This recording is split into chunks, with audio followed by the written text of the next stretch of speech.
Yo, what's up? I'm Finn from LNAV. We just did a massive hour-long talk on how I ran 100k over 2 days for an ultra marathon that I took part in up in Yorkshire. It was a super cool experience. I'd never done anything like it. Never thought I would until I finished my sort of touch career like 20 years from now. I spent 3 months training for it. I was overseas for 1 month of that. I had to massively adapt what I was doing. I had some challenging times, I had some easing times, and I give a lot of talk and information on sort of how I prepared for it, information that you can use too if you ever want to do something like that, or just take it for your own training, whether that's, the breathing, whether that's the load management, whether that's the heart rate training, whether it's just notes about nutrition or whatever. It's definitely one for the runners. It's definitely one for people that are into that sort of stuff. And if you're not into that sort of stuff, but you're open-minded, hopefully you enjoy this too. And hopefully you don't mind the airplane in the background of talking because I can't be bothered cutting it out. I also lastly talk about the event, getting there, what I did on race day nutritionally to get ready for it while I was running the race, my race strategy, who I ran with, how fast I ran it, everything. It's all in the next hour, and hopefully you watch it all or listen to it all and enjoy it. Let's get into it. Oh, I haven't done this in ages. I don't know what those sounds were either. Okay, welcome back to LNAV. Thank you for listening to this. Today I'm going to tell you about how I ran 100 Ks over 2 days. Sort of why I did it, how I trained for it, the training, the nutrition, the mental stuff, the physical stuff, everything. I'm going to tell you all about it today in today's podcast of LNAV. If you don't know me, my name's Finn. I'm the host of LNAV. So thanks for listening, and I look forward to getting into this potty with you. So first things first, just want to go over sort of what the plan of attack is for the day. Mainly for myself, I haven't recorded a podcast in about 3 months, June, July, August, yeah. In about 3 months, so I'm a little bit nervous. I'm filming this for the first time to put it on YouTube because I'm starting the YouTube back up for the podcast. So if you prefer to watch podcasts, just search up LNAV on YouTube and we should come up. And if you don't, then obviously you're listening on Apple or Spotify or wherever you listen. So today, I'm telling you about running 100 kilometers. It's a long way.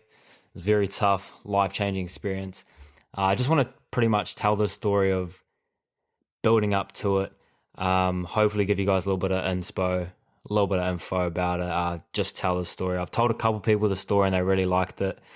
When I put it up on the Instagram, on LNF's Instagram, I had Sarah from the One Up Project literally reply, be like, just say what you told me, and that's amazing. And then some other people sent in questions in terms of how did I train for it, breathing tips for it, what was I doing to eat for it, just everything. So basically what I'm going to cover is firstly the 3-month build up to the 100 Ks. So I'll sort of say how it came about and then what I did to train for it. So I'm going to talk about what I did training wise, how I managed it, what I was eating, how I fitted it in with work and my job, etc. I obviously have a job. I'm not a full-time athlete, although I would love to be. And then I'm going to talk about how I was overseas while I was trying to train for this as well. So I was traveling in Europe. If you haven't caught the first 2 episodes of Traveling Europe in 2022, they're on the potty, and the finale is coming out soon with everything we learned and everything we did. And then obviously the main event. So race week, race day, and then race day again, how I went through all of that. So the whole sort of story of how it came about is my brother and I, one of my brothers lives in England. He lives over there. I don't get to see him much. But when I do, the one way that we sort of can always connect is with a run. Some people might go for a coffee. Some people might just have a growing up conversation. Andrew and I, like the one sort of thing that I look at as having like our special thing that we do is going for a run. It sounds kind of silly, but every time we see each other, we go for a run. That's our thing. So we were doing a family trip over to UK and Europe and to see him. And so I basically flicked him a message and I was like, yo, looking forward to seeing you. Let's do something when I'm there. And so he replied and he was like, what are you thinking? I was like, well, like, let's do an event. Like, I'm keen to do a swim run or like a run, or I don't really know what I want to do, but I want to just do something with you, and I want it to be more than just like a run. So he said, all right, I'll have a think and come back to you. He came back to me a couple of days later. He's like, what are you thinking? 1 day, multi-day? And the thing about me and my brother is, in my opinion, is we're both moderately sporty, moderately competitive dudes, and we're brothers. And so when he said multi-day to me, I'm sort of sitting there being like, yo, multi-day, bruh. Like I'm thinking like a half marathon or like a swim run type beat. But he hit me with a multi-day, so I was like, yeah, whatever, up to you. Like, I'm down for whatever you want. So he's like, sweet. Comes back to me a week later and sent me a link. And I didn't even know what it was. I just said, yep, sweet as. And then I looked at it and it was like Yorkshire 100K ultra marathon. And I was like, oh my God, this dude literally found like the hardest, stupidest thing he could find and hit me with it. But there was no way I could say no, right? I was like, okay, well, yeah, sweet, I'm in, let's do it. So I said yes, keen as, and he's like, you're going to have to train for this. I was like, I know, but I'm in, I'm keen. And so I sort of looked at it and I was like, sweet, so it's, what was it? It would have been like I had just under 3 months to prepare. So it would have been, I'm going to say April, May, June, July. So it was sort of end of April, just after I'd had homegrown. I played touch rugby, and I had a big tournament then. Would have been sort of just after that, start of May. And I was like, okay, sweet. I have 3 months to prepare for a 100K run. And the longest I've ever run in my life was I did a half marathon. Like I ran a proper half marathon in Sydney once. And then one time in lockdown, not many people know this, but I randomly ran like 39 Ks or something in a day. But it wasn't actually all at once. Like I would go run to the end of my road and back and then walk for 5 minutes and then run again. And I'd sort of break it up like that. So I sort of was doing the 39 Ks, but I'm pretty sure like I went in and had feed and like chilled for a few hours, then went back out. So in my head, I was like, okay, I've done that one random thing and then I've done an actual half. And outside of that, I haven't really done anything. And in recent years, the longest I've ever run was, like 10 to 12 Ks was a big run for me. And usually I do like 5 or 6 if I went for a run, which I didn't do often. But if I did, it was like, 6K runs. And I was like, that's a pretty big run for me. It's a decent run. So I was like, sweet, I got 3 months to do 100 Ks. And right now I think 10 Ks is a long run. So what I did is, if you don't know me or if you don't know much about me, I also have a sport and exercise science degree. So I did have the sort of a little bit of knowledge on my side and a little bit of know-how in terms of knowing where to look and what to look for in terms of training resources, training approaches. So I started doing a bit of research, watching a bit of YouTube. I follow this YouTuber called Nick Beer, and he's awesome. So I sort of watched him try to look at other ultramarathon runners stuff, but to be honest, the YouTube is terrible. Like Nick Beer is the only dude that I like watching on YouTube. So I looked at that, started doing a bit of research, started looking at runners' blogs, all that sort of stuff. And the most important thing is when you are looking at stuff like this for an event, I think it's really unfortunate because there's so much conflicting information out there. And if you don't have a little bit of knowledge or a little bit of experience in terms of knowing what to look for or how to discern truth from untruth or non-truths, is everything's so conflicting. And so I remember I read one blog and I was like, okay, so I'm going to run. I'm obviously going to gym as well and do my recovery. That's going to be my plan. And I was looking, I was like, okay, sweet. So what do endurance runners do? Like what's different about what endurance runner would do as opposed to me as a short and sharp touch player? What would I do versus them? One article in it said, hypertrophy training is great. So heaps of volume, typically lighter weights, more reps, but sometimes heavier weights and lots of reps too. They're like, do this. And then in the middle of the article, they're like, doing hypertrophy training is bad because it's too much volume on top of your running. You should do strength training instead. And then at the bottom of the article, it said, you should do a bit of both. And I was like reading, I was like, this is so bad for people. So anyways, I started doing a bit of research, looking at what I was doing. And I was like, okay, sweet. I came up with a plan for 3 months. One of the things that I found when I was researching is that obviously you should have a massive endurance running experience before you go into an ultra marathon. So you should have a couple marathons under your belt, couple years of endurance training on your belt. And you should sort of take a 6-month approach to it. I was like, sweet, I have no endurance running under my belt. I've done a half marathon before and I haven't run in ages. That being said, I came up with a game plan. I basically looked at what I needed to do, how long I thought I would do it in. So I looked at my 100Ks. I was like, okay, I'll probably take, I don't know, like, let's say I take 7 hours to do it. I had a sort of a yarn to my brother because he's quite experienced. He's been doing endurance stuff for the last, 20, 30 years. And I just said, how long is it going to take? He said, oh, well, probably this long. I was like, sweet. Add a little bit of time to it. It'll probably take me about, let's say, anywhere from 5 to 8 hours a day. And if I'm doing that 2 days in a row, I need to be able to repeat that. So back-to-back days. And I need to be able to do a total of like sort of this time. I need to build to be able to doing that much time of running. My personal view based on what I know in terms of conditioning and stuff like that is a lot of people when they do their half marathons or their marathons is people look at training like Ks, and that's fine. But in my opinion, when you're looking at training and building a base, I think the best thing you can do is look at how much time you can spend in the aerobic zone, because you can beat a 10K race. You can, if you run 10Ks and you're like, I'm going to do 10Ks every week, eventually that 10Ks is going to get faster and you're going to go from an hour to 50 minutes to 40. And so now you're getting less time in that zone that you need to be in to build up time. Whole lot of variables. So I sort of went to my notebook. If you're on YouTube, you can see me holding up my notebook. If you're listening, you can hear me sort of flickering the pages, a bit of ASMR for you.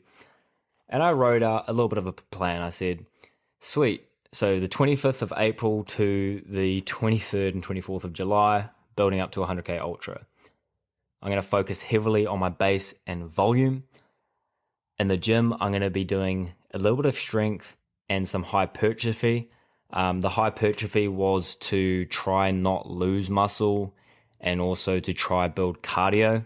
And the strength was to be strong, bulletproof myself a little bit.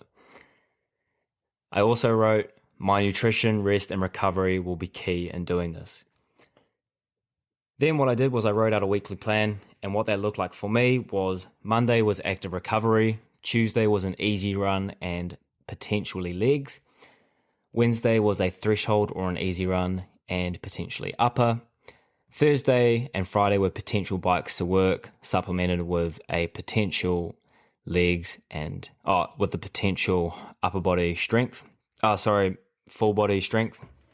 And Saturday and Sunday would be my long runs. So what it basically looked like was 1 to 2 easy runs a week, 1 potential hard run a week, 2 long runs on the weekend, and 3 workouts, 2 hypertrophy based, adding a little bit of extra cardio in there, and then just a bit of gym work, and then 1 sort of strength thing as well, just to maintain some strength and just be strong, healthy, and all of those things. And then obviously Monday, the active recovery. So that's what it sort of looked like when I wrote that plan for the 3 months. In terms of my runs, I basically worked backwards from my volume that I wanted to do a week. And I was like, okay, sweet. Well, if I want to do a certain amount of time per week, I need to build it up. So I started nice and easy. My easy runs would be 30 minutes. My long runs would be an hour. Each week I progressed my running volume by increasing the time, as I said before, because for me personally, I think the best way to increase your aerobic fitness and your cardiovascular endurance is through spending time in a heart rate zone. That's just what literature shows me and what uni taught me and what people taught me. So each week I would just increase my time by sort of 30 minutes on a long run, and then keep the easy run the same, and then 30 minutes on both long runs, keep the easy runs the same, and then bump the easy runs, bump the long runs. And I sort of had a bit of a deload week every 3 to 4 weeks as I needed. A deload week, if you don't know what that means basically a reduction in how much you train, just so your body has a chance to rest and recover so you don't burn out. Something that some people don't do enough of. I wrote up that plan, and I sort of quickly realized a couple of weeks in that I was too tired or not motivated to do everything. And so very quickly those bikes to work didn't happen. And very quickly the gyms became sort of 2 gyms a week and maybe a third, rather than 3 gyms or 4 gyms a week. The main thing for me, no matter what though, was getting in my long runs each week. So even if I only got in 1 easy run, or even if I only got in 1 gym, what I wouldn't sacrifice was my long runs, because that was the most important factor of my training for me. It's what I was building up to, was 2 long back-to-back runs. So no matter what, I always focused on building them up. So that's sort of what that 3-month or that planning period looked like, and then taking action on it and adjusting as I went. I think the adjusting thing was another really important learning for me. And the second, or the other really important thing for me with the training, was that I always sort of see was make it easy. Make it stupidly easy for myself and have fun doing it. This is another thing that happens to people when they try to start doing a program, or they try to start gymming, or they try to start running, or they're building up to an event, is they get so motivated. They're like, yeah, let me do all this. And then they peter off because they go too hard too soon, and they lose motivation, or it's too hard, or they get too tired. For me, I literally looked for ways to make it easy for myself. So I work at a gym, so I would just gym where I was at work after I finished. Or on my long runs, they get super lonely, they get super hard. And the thing is I wasn't trying to mentally challenge myself. I was trying to make it as easy as I could to get that volume in, so that I could build volume up, so that I could have a great run. So instead of being like, oh, I'm going to try, hustle and really make this hard for myself and grind, I was like, yo. And I got my partner, I got my girlfriend to bike with me on some of those long runs. I got my nephew to come and bike with me on those long runs. I got people to come with me and just chat and have a conversation, because it made those long runs so much easier. And if it wasn't for people like Sam, and if it wasn't for people like Connor, my training would have been a whole lot harder, and it would have meant that it would have been really hard to execute that long run come race day. So a couple of learnings in there. Do your research. If you don't know how to do your research, or if you don't know how to do stuff, ask someone who does, ask someone who's done it. Be ready to adjust based on, if you have a big week at work, if something happens in your life. And if you do adjust, remember the main thing that you're trying to do. So for me, it wasn't gymming, it wasn't easy runs, it was my long runs. So no matter what, I would always try to get in my long runs. And the other thing was, in terms of this event, my focus was building time in that zone. So building time in the zone. Fun fact, I actually also bought a heart rate monitor, just because I had a Garmin watch, which is really good. Fully recommend having a good sports watch that can measure your heart rate and all these fancy things.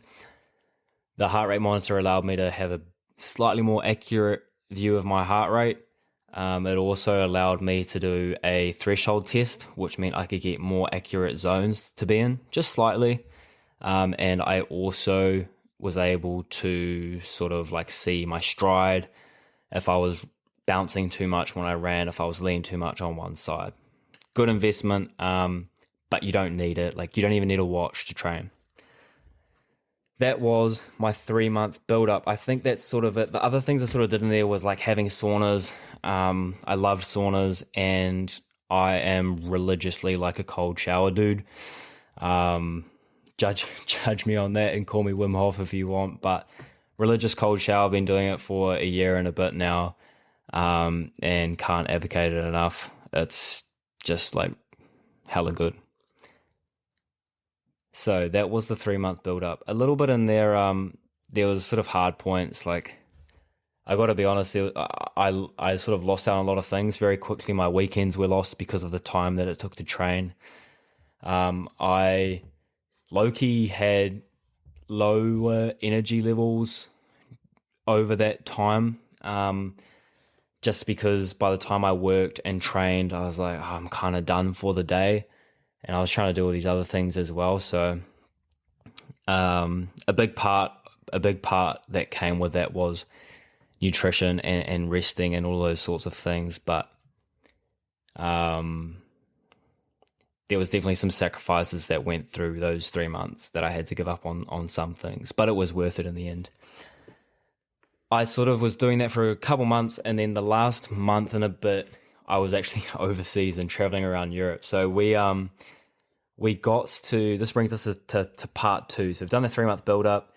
This next bit is talking about the taper, and that getting closer to the race and adjusting while I was traveling around. So we sort of got to England. I got sick straight away, and was sick for a couple of days. And then England was all good. Went over to France, was running around there, all good. Went to Italy, went back to France for a festival literally the week before my race, and then had sort of race week back at home at my brother's in England, just getting ready for the race. Training in England was great. Because we were based on my brother's, I signed up to the local gym there so I could gym. Gymming was sweet. Running, beautiful area. Running was sweet. It did take me a little bit to adjust, a couple of runs to adjust to summer. Like obviously I'm in New Zealand, so I went from New Zealand winter, getting into the midst of it, to getting into the midst of the UK European summer. But England was sweet. France was sweet as well. We sort of got over there and I went for a run along the Seine. That was where I did a couple of my easy runs, which was all sweet. I sort of had to switch to bodyweight workouts while I was in Europe, but knew sort of how to do that.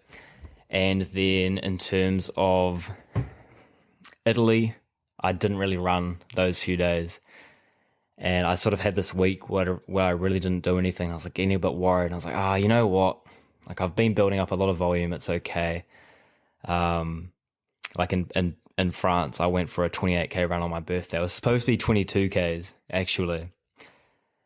We were supposed to meet my mum and dad at this place, but they were getting there too fast, so I thought I'd keep running, and then I ended up running 28k's in the middle of the European summer, 30 degree plus 35 degree heat, middle of the day, sun on my back, just scorching. But I loved every minute of it, and it was like one of the coolest things I've done ever. And it was a great way to turn 22. Got the runs done in France, had that little week off, and then I remember the race week. We were in Paris, and I was like, okay, I'm going to do a blowout run. It was a Monday or a Tuesday before we went back to England for the rest of the week. And I had this panicky moment because we got like down to the river. I warmed up. I was like, I'm going to go for a 20-minute hard run, just blowout. And I was blowing straight away. And I had a slow pace too. I was like, oh my gosh, like what is going on here? And I had a little freak out. And to be fair, again, it was in the heat of the day. It was like sunny as, it was hot as. And I had just been at a festival drinking on the weekend. So not surprised, but I was like, oh my gosh, like, am I going to be sweet for this 100k run? I just died after 20 minutes. Then we went back to England. So I sort of did that 3-month build up, did a great job of it, did a moderately good job of overseas, like adapting again. The main focus was getting an easy run and then a long run, couple long runs, got that done, tapered off quite naturally through that, and then came race week. So race week was something else entirely, Like my thing was I was just going to go back to my brother's and just chill. Do like 1 or 2 gyms, really kick back, start loading up on food, eating good food, hydrating, all those sorts of things, get myself ready for me and my brother to go. Tuesday night, we get home. My brother's like, bro, can you do a COVID test, bro? Like, you guys have just been at this massive festival. You've been away. You've been over all Europe. Can you just do one to be safe? I was like, oh, bro, like, of course. No stress, bro. We did one. Negative. Sweet, perfect as. He does one just because he felt like it.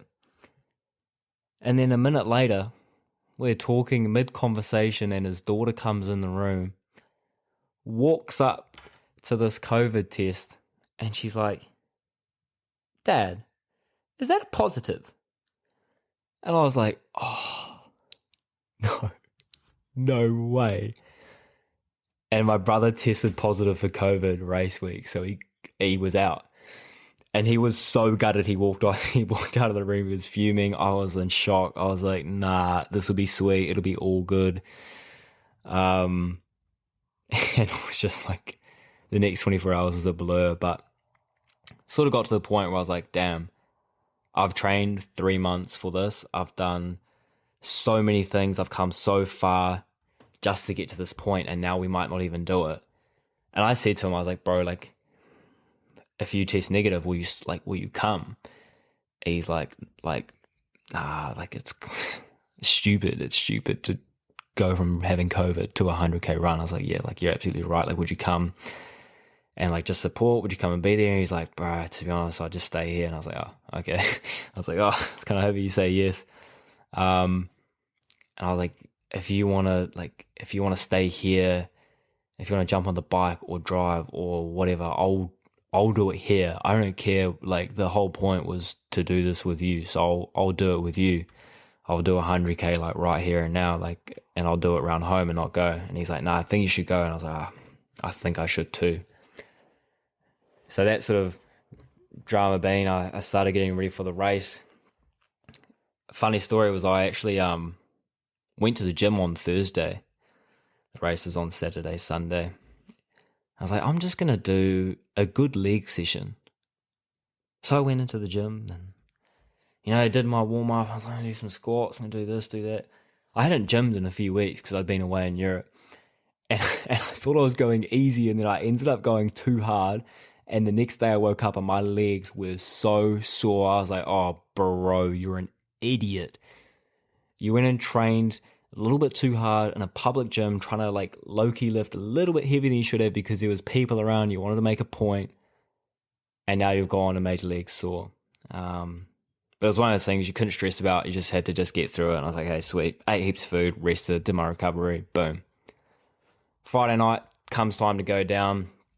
Went down to the place, went and did the like sort of train there, got a taxi down, signed up, and it was this paddock that we were in, this paddock of tents, and sort of chucked my stuff in, sorted out having dinner, and then I was pretty tired and I just started getting ready for bed. It was a little bit colder there, and I was like, okay, sweet, I'm just gonna go to bed. I actually got to bed quite early. I think I was mentally just ready for the race, and I think I was just sort of good to go. Knew I'd done everything I could, and when it came to it the next day, there was nothing that was going to stop me from running 49Ks and then 51 the day after. There was nothing. Nothing would stop me. No matter what happened, I was going to get it done because I knew I'd done everything I needed to do to get myself there and across the line.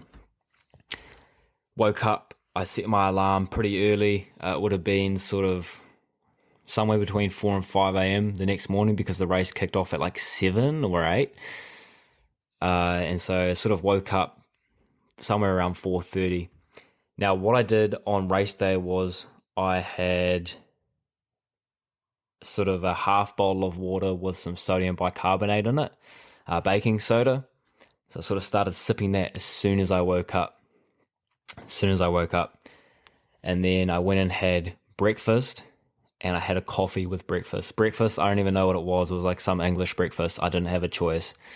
So I just sort of took what I was given, and I had a coffee with it. And then obviously the whole time sipping water.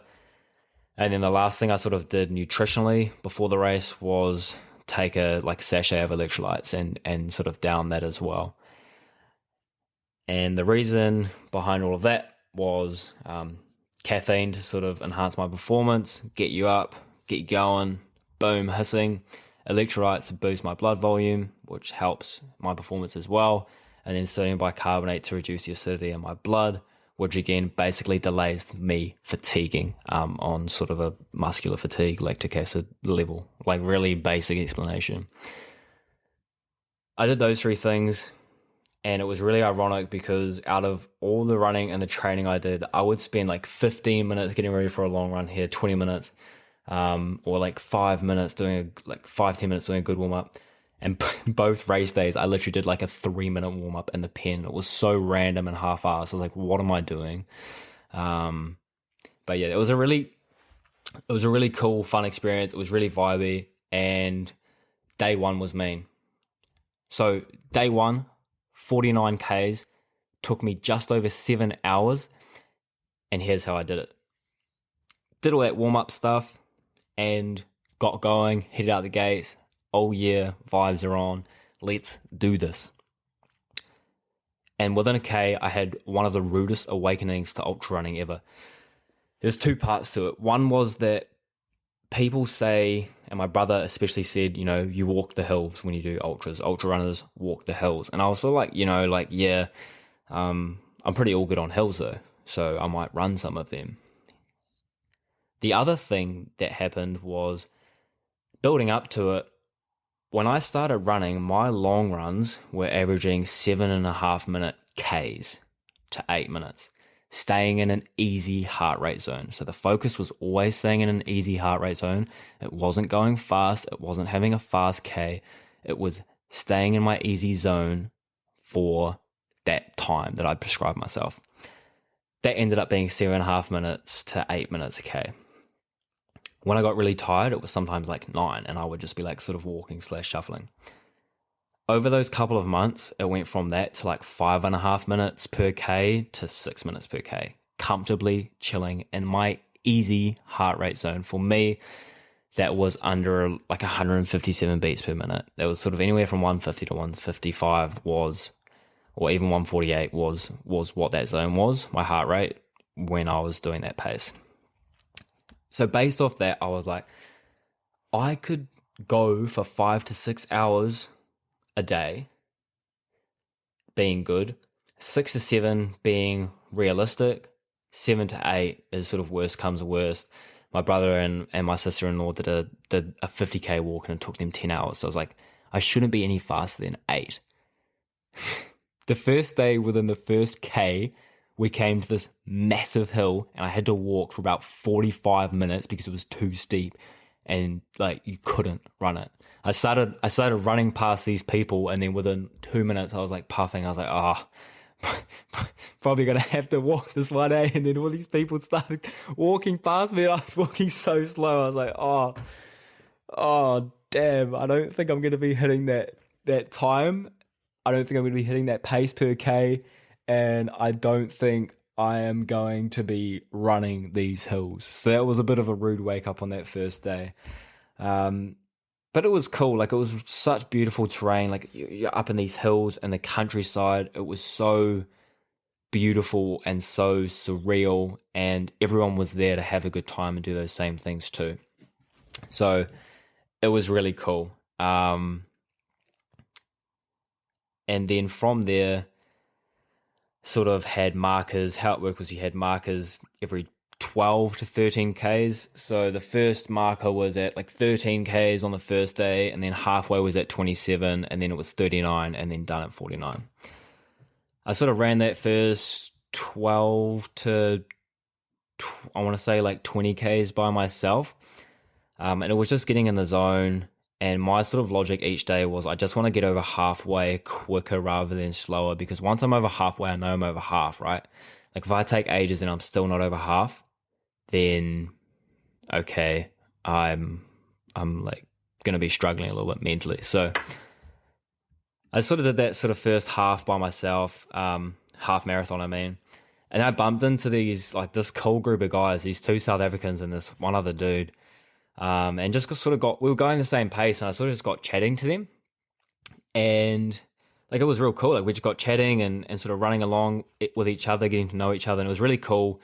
They were really good people, amazing dudes. I sort of got to halfway on the first day, and I was feeling really good. I'd been sort of drinking my water, having my electrolytes. What I was doing was pretty much just keeping a bottle of each on me. I had like one of those cool running vests on, and I was just sipping at them as I felt the need to, and I was trying to be a little bit more proactive than reactive. That was my hydration strategy. And then in terms of nutrition, nothing sort of for the first hour and a half, because I had enough in me to last that long. And then what I did from there for my strategy was basically 30 to 60 grams of carb intake per hour. And that was a mix of like Coke, fruit, and sort of like bars / lollies. Really funny thing is that all these other people doing the race were experienced ultra runners or marathon runners or endurance people, and they all had their favorite brands. They all knew exactly what they were taking, and I was just getting to stop being like, oh, I'll have a glass of Coke. Oh, I might have some lollies. Chuck me that bar. Take like this banana, I'm eating it on the run. Like all these people have all these strategies, and I'm just here like, oh yeah, I might try this, figuring it out as I go, which is what you're not supposed to do. But I did it, and I'm still alive. So, you know, like in when I was training in France, one of my training runs, one of the things I ate on my long runs was a croissant and then a Snickers bar. Like, just case in point of how I was approaching this race. It was so blasé. Anyways, I was running with these dudes. Halfway was feeling good. And we sort of running together. We sort of just fell into a sort of group, and we ran together through to that third stop. And one of the dudes, Alex, he had a really sore Achilles. He had sore Achilles. Fred had COVID like a little while ago, and it was ironic because my brother had sore Achilles and had COVID, and so it was sort of like I had my brother there with me. But he was sort of holding back a little bit, and he was really sore. And when we got to that third stop, I was looking at my time. I was like, I really want to try go for 7 hours today. And like he was in the tent getting wrapped, and I was like, I feel really bad. Like I kind of want to go. I don't want to leave these guys. But I was like, nah, like end of the day, like we'll be there tomorrow. I'm sure I'll bump into them. So I sort of went to Fred the other day. I was like, hey bro, like I'm going to try crack 7. What do you reckon? He's like, bro, go for it. We'll be behind you. We'll see you tomorrow. We'll see you after the race anyways. I was like, sweet. Went for it. And that last 10Ks was the hardest 10Ks of the day. People talk about this wall in marathons, and it's like, 30, 35Ks. For me, easy. That was easy. The hard bits of the day was sort of between that 15, 16K mark and that sort of 21, 22. And that's where it sort of felt a little bit like a drag, because you've done so much, but you still have heaps to go. And this last 10K was a mental challenge. I took off going strong, chasing a target, trying to hit these paces per Ks. It was really great terrain, but it was also on the back of, pretty much a marathon. My first one ever. Big day. The hills were massive. Like the elevation that we did on the first day was like 1K high. Like it was a lot of work. And the last 4Ks, I started really trying to up the pace. I was like, I filmed all of it, and it's obviously going to be on YouTube, but I was like, I don't think I'm going to make it. And then I hit this downstairs bit. I'm like running down like a billy goat down all these stones where all these people are walking. I was like, yeah, bounce, run. I was like, oh my gosh, I can make this target that I set for myself. And then it flattened out, and all this fatigue out of nowhere just like hit in. I started cramping. I'd cramp in my hamstring, and I'd be like, and then I'd cramp in my quad, and I'd be like, I can't stretch. What do I do? And the worst bit was, in the last 4Ks, I passed 2 people. And in the last 2Ks, I cramped up, couldn't even walk, and they passed me. And it was so demoralizing. I was like, The worst was one dude came up to me and he like patted me on the shoulder. He's like, hey, you okay, buddy? I was like, He's like, I got salt tablets if you need. He's like, pain, bruh. I was like, no, all good. I'll get there. Thanks, bro. And anyways, I got there in 7:05. That was the first day. Massive achievement, 49Ks done. From there, I sort of, I I appreciate you listening to this all the way. If you're still listening, I might bump this up to the start. It is a lot. We've talked about the 3-month build-up. We've talked about the table. We're talking about that first day. Obviously, this is a full sort of podcast. I'm going to go more into detail on some bits that I haven't gone into detail in, and I'm going to go over some of the bits I have been again in that sort of weekly training series that I've filmed all of it, all of the build-up, all the event, and I'm going to make a weekly training series and sort of vlog from that. But yeah, you're doing well. 40 minutes in, if you're still with us, doing very well, and hopefully you're enjoying this. I'm imagining that the type of people that are listening to this are either athletes or runners or people that are aspiring to be one of those two things. So day 1, all done. Had my electrolytes, had heaps of food, loaded up on just everything that I could eat, drinking heaps of water. And I tried to get into bed pretty early, but I actually didn't end up being able to go to sleep for like a couple hours. I was sort of just like lying there chilling, but I couldn't sleep. Eventually sort of got to sleep and had to wake up a little bit earlier the next morning because the start time was earlier. But I sort of started, would have been at, I'm going to say 6. So I was up at 4 on the dot, having my baking soda and water, having my electrolytes, getting some food in me, having a coffee, getting ready to go. Same thing. I was actually even more rushed on that second day because I was trying to do everything I need to do, and then all of a sudden, me and this other dude that I made friends with, he actually we went out to dinner. I made friends with this super fast, super cool dude. We went out to dinner like on day 1.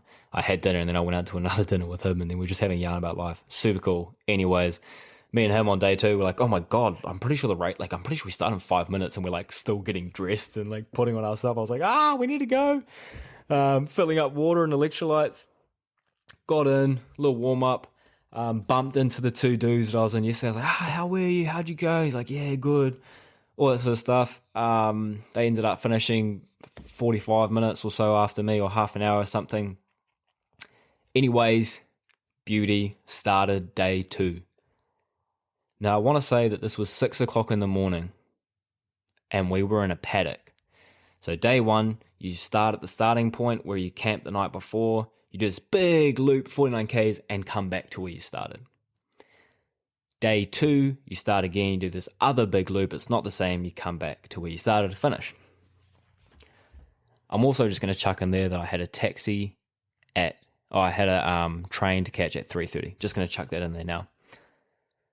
So at 6 a.m. in the morning, we're in a paddock going to start a 51K run, and the ground's wet and the grass is long.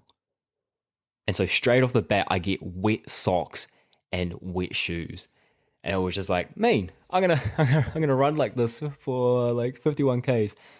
I did bring another pair of shoes with me, but I didn't like change shoes during the races or on different days. I ran in my like sort of comfier running shoes and they worked. So I was like, I'm not changing that. Same as like what I wore, like I wore the same shorts. I'm pretty sure I was like, I know that they worked. I didn't get chafing. And I'm pretty sure I wore the same race undies because I was like, I know that they worked. I didn't get chafing. So I'm going to use these again. Kind of gross, but same. I knew what worked. I didn't want to stray from it. Started day 2 again with some vicious hills. Me and the boys just getting into it, just chatting away, passing the time. And we sort of had this meeting at sort of 10Ks. And we were quite quiet. And so we sort of start talking. We're like, we got to keep talking. This is what's going to get us through. It's a lonely event to be doing. We're lucky to have each other that we're running it with. Those other 2 are best mates. And I just sort of like just jumped in with them. The same dudes from yesterday. And we're like, sweet. So talking. Gets a little bit quiet. So I bring up this story of the day before, how I was running when I was running that last 10Ks. And there was this couple that I was trying to chase. And I kept trying to chase them. And I'd get close, then they'd edge away. I'd get close, they'd edge away. They ended up going the wrong way at one point.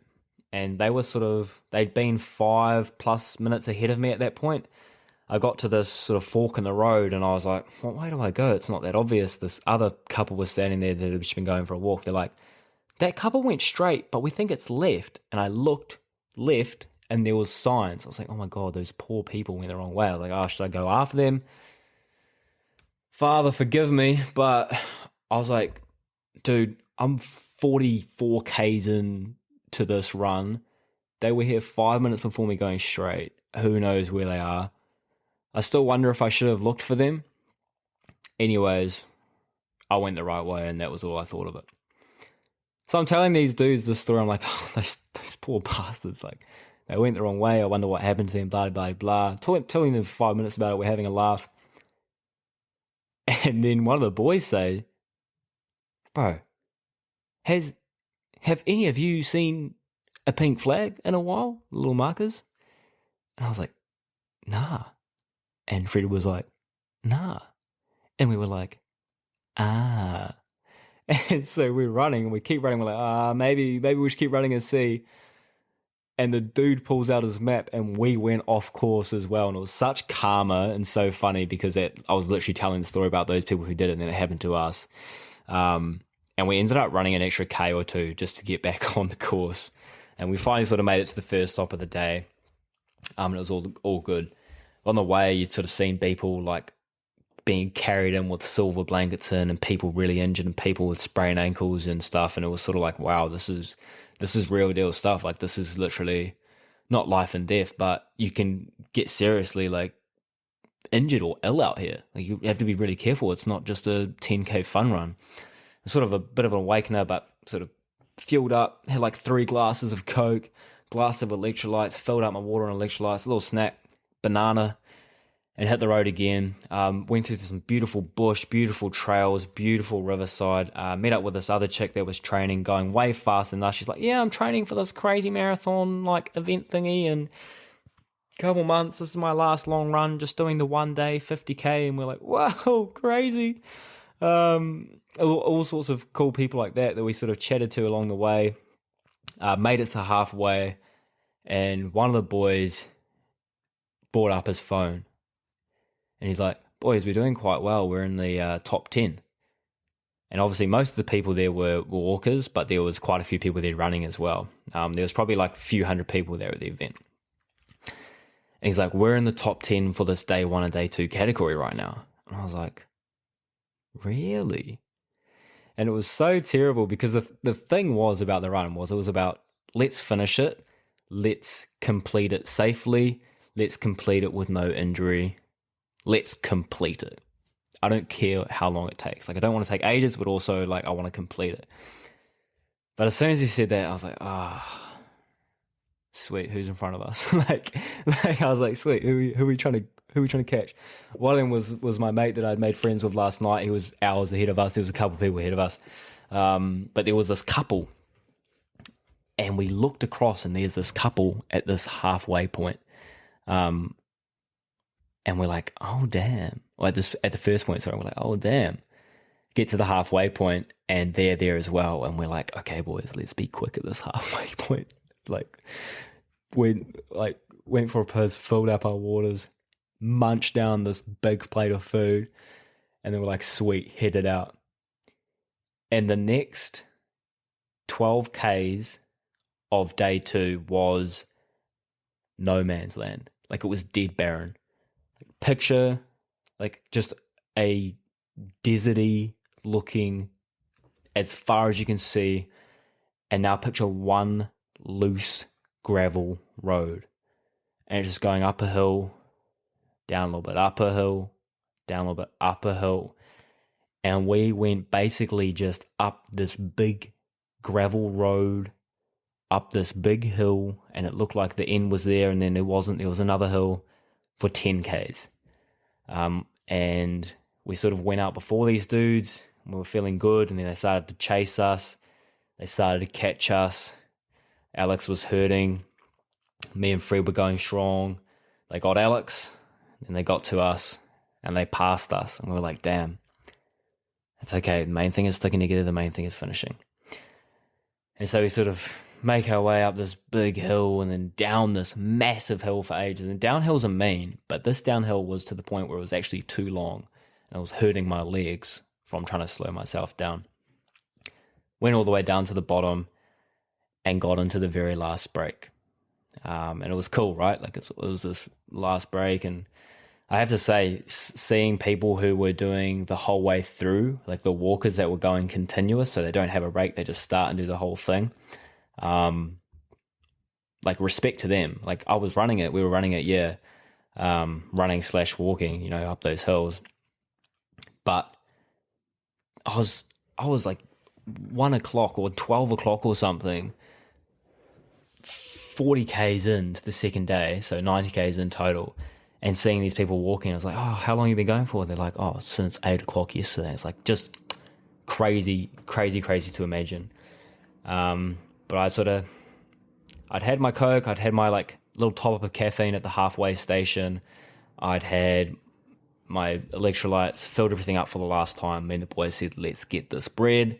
And that couple that we were chasing left just before us. We were sort of having a chat, and they left just before us.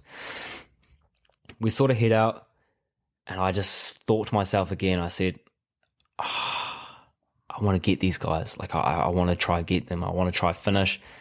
In terms of the second day of time, like we were way slower than the first. I ended up finishing 8 hours and 1 minute. It was a much tougher day, especially on tired legs. And I was like, I want to go get these guys. So I said to Alex and Freya, I said, boys, I want to get them. I think I can get them. And they said, bro, go for it. We'll see you at the finish line. And again, it was a tough 10 Ks, 11 Ks. But I sort of just said to myself, I was like, okay, don't boost too early. Just try, keep a good, strong pace, keep them in sight. That was all I wanted to do, was keep them in sight and edge them little by little.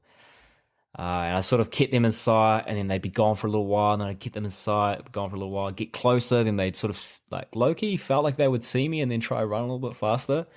But it got to this one point, it'd been 5 Ks, and I was like, I need to just catch them, because if I don't catch them, I'm going to be tired and I'm going to die out. And to be honest, like I think I can back myself if I can just get to them.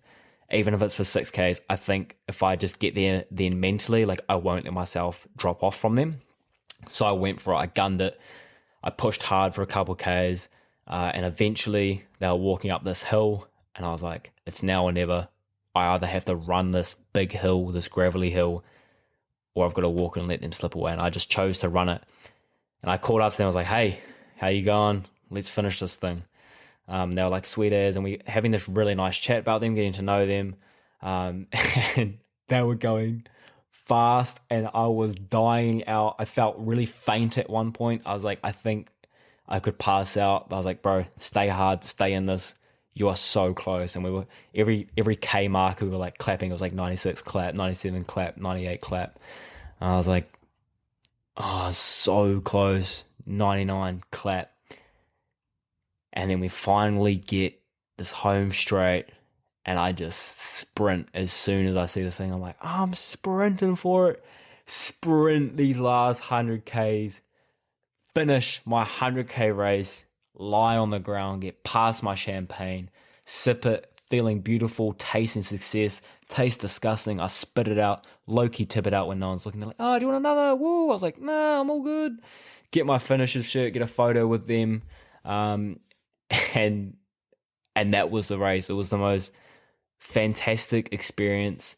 There was so many times where it was so challenging but so rewarding. There was so many times where it was so much fun. So many times I was like, what is life? There's this thing called a runner's high, and I definitely experienced it. There was literally hours where I would say nothing and just breathe. I would just focus on my breathing. And yeah, it was one of the most coolest things I've done in my life. So that's sort of the more or less most of what I talked about for most of what I did for the 100K run. So I hope you've enjoyed this story. I do have a couple of questions that I want to answer. I think one is from Georgie, and other than that, I think I've covered off the ones from all the other people. So in case you are sort of a little bit out of it, or if you just want a bit of a recap, we've just talked about how I did 100K over 2 days. We talked over my build up to it. We talked about how I trained, how I focused on the time. how I sort of had to adapt and manage my load, but stayed focused on the main things, which were the long runs. We've talked about the sacrifice of having to give things up, sometimes low energy by the time I did everything, what I did for the training, focusing on the heart rate, etc. We've talked about how I was overseas, how I adjusted there. We've talked about tapering off. We've talked about, eating croissants on a run in France, my birthday, and 28Ks. We haven't talked about a 10K race that I spontaneously signed up to in Toulouse using my average haphazard French skills to somehow get into a race 20 minutes beforehand, running on a full stomach that I just had dinner and all those things. But that's another story for another time. Maybe check that one in the vlogs. I'll check that in the vlogs.